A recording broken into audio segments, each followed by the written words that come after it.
Once you start to take ownership for all of this, the messiness, the vulnerabilities, you stop being afraid of them. It takes away their power and it becomes part of your narrative. My name is Joe Gerstandt. I'm a professional speaker. I'm Jason Lauritsen. I'm the tall half of Talent Anarchy. I'm a professional speaker, part of the most dynamic professional speaking team out there. And I carry the double burden in this relationship of not only being the most attractive one, but also the wisest. Well, I think the origin story goes clear back to a really terrible place to work in 1998. Both worked together at this place, and for the first probably 2 or 3 months, I actually thought Joe wanted to punch me in the face every time I saw him in the hallway, because he just had this really intense kind of scowl on his face, I thought. And then eventually we went and had some beers and became, I think, pretty fast friends. That ultimately led us to doing a speaking project together through the Omaha Chamber of Commerce. And we were magic together. We were screwing around, having fun, and people loved it. And then somehow, some way, we convinced somebody to pay us to do it once. And then once we had a little taste, it was like, let's do this. Let's make this real. We do change. We are not static things. At one point in my life, I said out loud and in public I would never be caught dead driving a minivan. I drive a big, ridiculous minivan today, and I love our minivan. And I'm not lying now, and I wasn't lying then.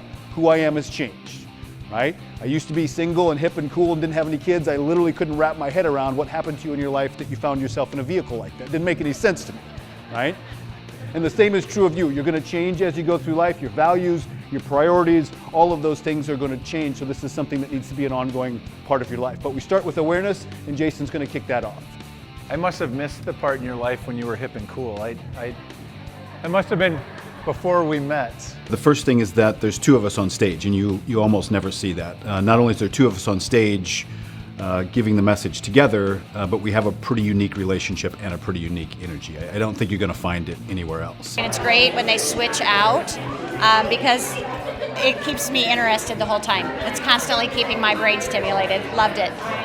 Agreed, ditto. And a little bit of different perspective from both of them, which is great. Yeah. We will be pulled by conformity, and this is why it's so important to get clear on who we are and who we are, where we are going. Because when we get to this work will require effort. Right? The path to authenticity isn't always an easy one, but I can promise that it is always worth it. So a few practices and tools to help you on the integrity piece. And the first one is what Jason was kind of alluding to with his story. Know that there's going to be some resistance. If it's really, really important for you to be everyone's cup of tea, authenticity is probably not your game.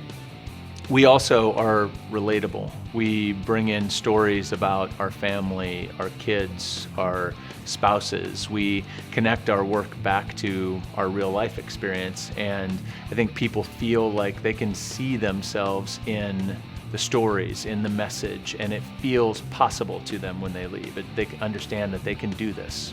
I set a lot of big goals for myself, and I would consider myself an achiever, right? What are those barriers that are keeping you from getting there so that I can be more purposeful in what I do? I can remember years and years ago when I was in a very different place and role professionally. I can remember clearly laying in bed at night with a pit in my stomach because I didn't want to go to work the next day. Frequently that happening, especially on Sunday nights. Sunday nights were the worst. And it'd be about 1 o'clock in the morning and I still wasn't asleep, and I'd start to think about maybe I should call in sick, and then I realized I just called in sick last week. Can't do it again this week. That's a hard way to live. That's a hard way to live. And part of the reason why I was stuck there is because I didn't have clarity on who I was and what I cared about. I think another one of the things that makes us kind of unique is that I don't think we just focus on the content or that we just focus on the delivery. I think we care very much about both of them. I think a lot of folks walk out of our sessions having heard some thought-provoking stuff, but it hasn't been delivered in a dry, boring way.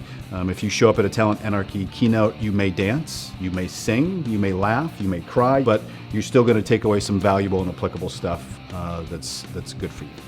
I think their energy is inspiring, and I love the handout that they have. They're obviously great friends, and they're the perfect pair to talk about such incredible topics. I think one of the injustices we often do to people as managers and as organizations is we find talent and then we try to squeeze it into the mold or the box that works best for us.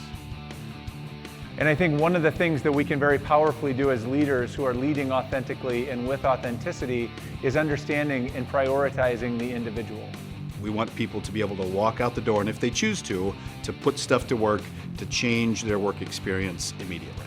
I get to travel around the country with my best friend, do something I love to do, and also help people along the way. Like, what's not to love about that? So it's fun.